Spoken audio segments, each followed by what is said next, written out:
inviting Vishnuprasad for making the presentation on tribal educational rights of tribal children. Is it? Okay. Good afternoon, everyone. It's a bit late yet. I'm taking a humble opportunity to present some thought on this particular topic, on which I wish to do some studies. Well, the topic is access to legal education for tribal communities in India. When we talk about legal education, many times the entire concept is construed. The entire concept has been construed to the orthodox method or the regular method, where one would join a law course or at a higher education level. Well, even when we talk about tribal communities, even when the judiciary holds the view that ignorantia juris is not exquisite, when the common man is supposed to know all the laws, this maxim does not hold good when it comes to the matters of tribal communities, where the society or the social morale or the way of life is not in tandem with the general society, and hence they are a disadvantaged people. The constitution has put them under a disadvantaged category. We have a number of provisions that would distinguish this particular community from the general public, and when this general public is unaware of the entire legal proceeding or the statutes that are present nowadays, we cannot specifically demand this particular community to know it all or to comply with all. For a backdrop regarding this particular study, I have that, some provisions that would give you a general idea regarding which are the authorities and which are the statutory provisions, constitutional provisions that would empower or depict or control and regulate this particular educational aspect and the administrative aspect of this particular community. And I'm not going into that deep details regarding this provision says this empowers this particular community. That's not relevant. Either way, this particular constitutional provision paves way for certain authorities to look into this matter. But the general issue is we can have a civilized discussion to a civilized community. I'm not saying that they are under-civilized, but their civilization is not in tandem with the general public of India. Now, why do we need a legal education? That is, apart from the conventional method of creating expertise or creating experts in law, why the common man or the common people of this particular community needs to be taught what are the specific laws and what are the statutes and laws governing the society. Now, I have some statistics that show that the tribal community or the students of the tribal communities are not in any manner a little bit disadvantaged from the general public. We have some statistics that I have presented here that shows the various level in primary section, non-primary section, and various authorities, empirical studies conducted by various authorities that state that their rate of percentage or pass or their IQs are not so different from the general average. However, in many cases, the issue happens to be that they does not find it compatible. They find it difficult to take this challenge or take the initial age of education on a different footing or not on an uneven footing with the general public. When we handle our education in the modern era, we get assistance from our family. We are used to the environment of this general community. When we talk about a different tribal community, their perspective, their morale, and their way of life is quite different. And when we introduce these students into a new system and ask them to study this system, the amount of compatibility or the extent of adaptation is very much challenging. And the next factor is on a general, we cannot say they are poor students or they cannot study as such. When we have to identify is that there are certain factors that limit their ability to bring out their expertise into the matter, or there is a limitation for them to adapt to the system that we are providing for them, or the state is providing for their education. And for that purpose, I have classified them into two factors. There are internal factors and external factors. The external factors are very much sociological, the social stigma, the influence of politics, the influence, the political bargaining capacity, etc. These are not matters of our clinical or our educational method. We are more focusing on the internal factors like language of instruction, curriculum content,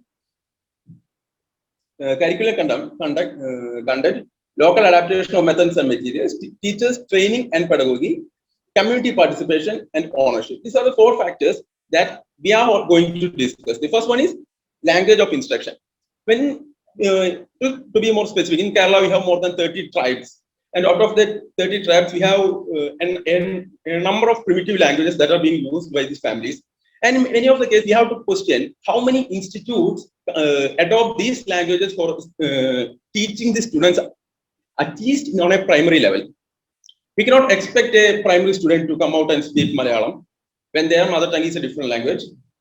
We cannot expect the student to understand a concept when it is explained in an entirely different language from that of theirs. And that too, when these students or when these people have little exposure to this modern way of life. And that is one challenge. The second is curriculum content. Well, many of us have had a primary education life where our content or our curriculum included many rhymes about apples, about London Bridge, about New York, etc. Various places about Santa, but none of these are present in the lives of tribal people. Do we expect them to know about Santa? Does Santa have any relevance in their life? No. Do they have any? Does the London Bridge has any relevance in their life? No. And they don't care what the London Bridge is. So when we adopt a content for the primary education, it's not just enough to have statutory provision for protection or any n number of authorities to govern them and n number of government servants so that they get paid. The concept is what they do, how, to what extent this government system adapts to the needs of this tribal community. And that is very much evident from their content that has been generated, so that the curriculum is in a way highly disadvantageous for this community. And the third concept is teachers training and pedagogy. Well, I do not have the opinion that we should have a specific or a different training and pedagogy for teaching this particular community. But the issue is there should be a specified method or a specific specialization where these knowledge or ideas are streamlined in a manner to accommodate the disadvantages of this community. And the fourth one is community participation and ownership. Well, we have primarily, especially in state of Kerala, the scheduled tribe department, development department, and ministry. And under this ministry, we have the scheduled tribes commission. And this commission have a number of programs. And out of all these programs, I did not find a single program that will educate the tribal communities about the laws of the land. We have our Kirtans working under them, institute which is specialized in the tribal language, tribal culture, and the anthropological and sociological life of the primitive people. And there's a question that to what extent that this particular institute has done, what are its contribution towards regularizing the social way of life or the law of the land and imbibing these ideas into the lives of the tribal community. And in many cases, we find that it is hard for the state to translate many of the statutory or judicial process into Malayalam. And at this stage, we cannot expect them to translate this particular proceeding or the judicial process into a tribal language. So how do we adopt or how do we familiarize with this these judicial matters to the lives of the common people? And that these things can only be done to a single process where these students at a very early age of their education are familiarized with with the law of the land in their own language, and also where their curriculum is streamed in a particular manner where these particular laws or these particular stories or whatever content they are being taught has any relevance there in their everyday life. So these are some of the matters that I identified regarding the inaccessibility of education for tribal communities. And I have some suggestions also. These suggestions on a broader scale, it may sound not so much intermingled with the uh, legal field, but no law is effective without the common man being educated about it or being aware about it. We cannot prosecute a disadvantaged community on the grounds that they never knew the law. I have one more example to cite for that. In 1956, many acts were passed by the parliament where Hindu Marriages Act, Hindu Adoptions Act, etc. Where the term Hindu is defined as all communities except Christian, Muslim, Jews, and Parsis. So that these tribal communities comes under this purview, and their life are regulated by an act when they are not aware about it. That's a very specific issue where child marriage has been banned, but in this particular act, Hindu Marriage Act, 1956. But child marriage is a very prominent culture or prominent tradition that has been followed by these tribal communities. And even now, many of the tribal communities are not aware of these things. And this is a litmus test for the judicial system to how far these things has imbibed to the common life. Even after Azadi Ka Amrit Mahotsav, we are celebrating. And in 2 years, we also will celebrate the Constitution. But the question is, to what extent these judicial activity, the Constitution or the judicial instruments and statutes, has played a role in the life of these tribal communities so that they could develop into a more proactive citizens in the society. And for that purpose, I have some suggestion is that the use of tribal language, I have included state language also in some places that we don't have this language issue across India. The more use of tribal language in the pre-primary and primary level, and creating supplementary tribal relevant learning material. We have to customize their learning material, their curriculum content, so that these matters have any relevance in their day-to-day life. And the third is introducing of monetary and non-monetary incentive for teachers in tribal area. That's a big issue. Most of the prominent education institutions are nowhere near the tribal land unless it is in some exotic tourist destination. And even though we have such institutions there, it is not for the common man to enjoy. So we need some sort of incentive mechanism that would make this tribal tribal area or tribal hamlet a more lucrative offer for the teachers and experts to access. And the fourth is improving the community participation by training tribal teachers and youth. Well, in state of Kerala, we have one program, but that is for teaching assistants. A particular person is identified as Gotra Bandhu, and he is given the opportunity to the charge of library. He is given a small incentive to assist the students in primary learning. But in many cases, these are just paper tigers.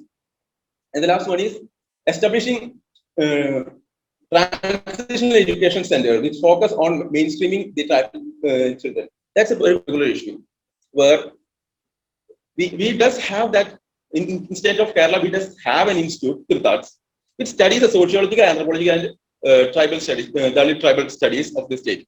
But what is the duty of transcending this particular or making an opportunity for them to transcend from their traditional way of life to the modern, or we don't call it modern, but the general way of life?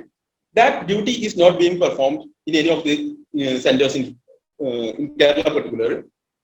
And this has a big role to play in the creation of a proactive citizen from the among the tribal communities.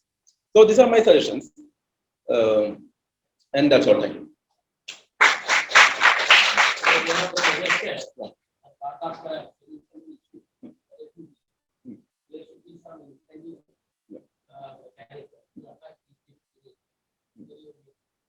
Yeah.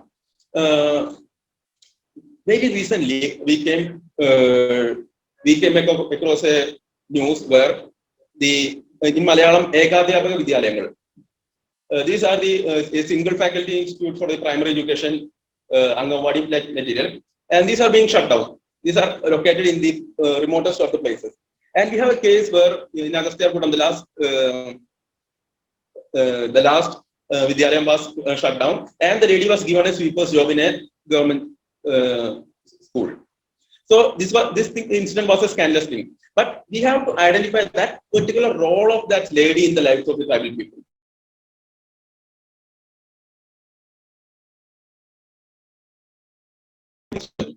And they started this as a part of a social movement then.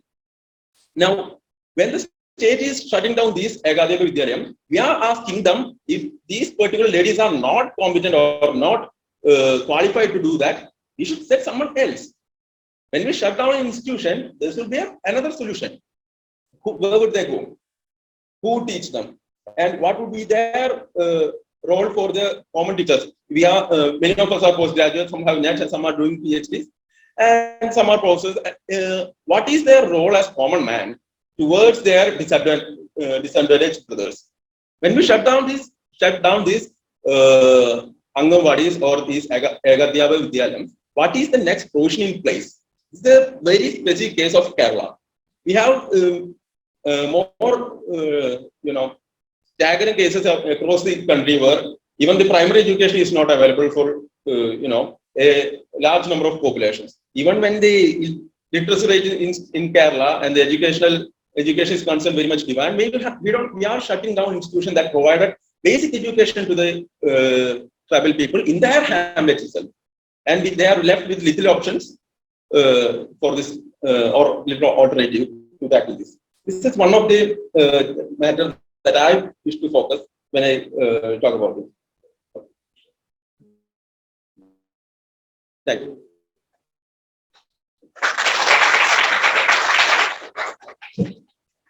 Okay, Vishnu, done well. Much discussed topic.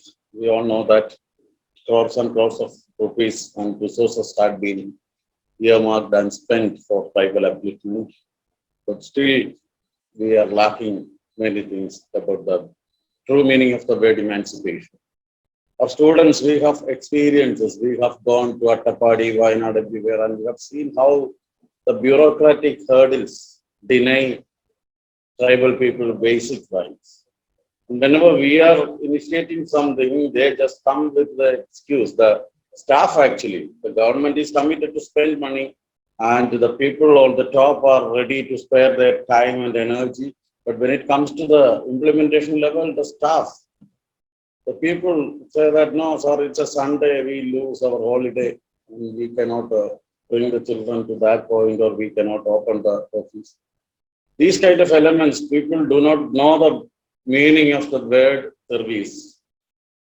There are social workers. We see people study MSW and go for a job. A social worker should not be a designation. What is social work? People doesn't know the meaning of the word service, society, and emancipation. Actually, just like globalization, liberalization, these words are very much so it's a different thing. Happy about your presentation.